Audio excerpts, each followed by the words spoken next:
This channel does not promote any violent, harmful, or illegal activities. All content provided by this channel is meant for an educational purpose only. Cough syrup সেৱনৰ ফলত শিশুৰ মৃত্যুৰ খবৰে দেশজুৰি সৃষ্টি কৰিছে চাঞ্চল্যৰ।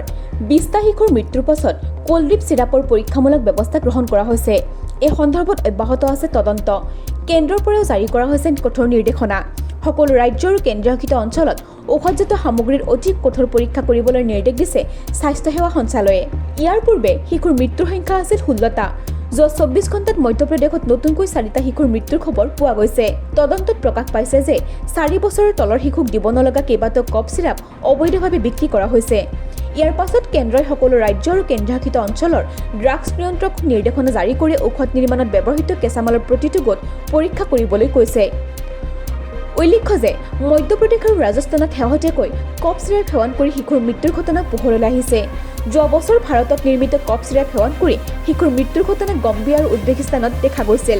ইয়াৰ পূৰ্বে কেইবাটাও পৰীক্ষাত দেখা গৈছে যে কফ চিৰাপত ডাইথাইলিন গ্লাইকল বা ইথিলিন গ্লাইকলৰ দৰে বিষাক্ত ঔদ্যোগিক দ্ৰব্য মিহলি হৈ থাকে। DCGIৰ নিৰ্দেশনাত স্পষ্টভাৱে উল্লেখ কৰা হৈছে যে কেইবাটাও ঔষধ নিৰ্মাতাই প্ৰতিটো পৰীক্ষামূলক বেছ পৰীক্ষা কৰাই নাই। এনে গাফিলতিৰ বাবে এনে ঘটনা সংঘটিত হৈছে।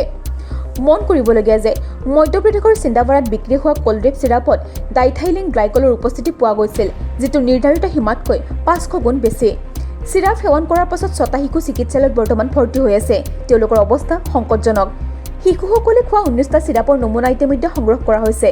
কেন্দ্ৰীয় স্বাস্থ্য মন্ত্ৰালয়েও 6খন ৰাজ্যত অনুসন্ধান আৰম্ভ কৰিছে।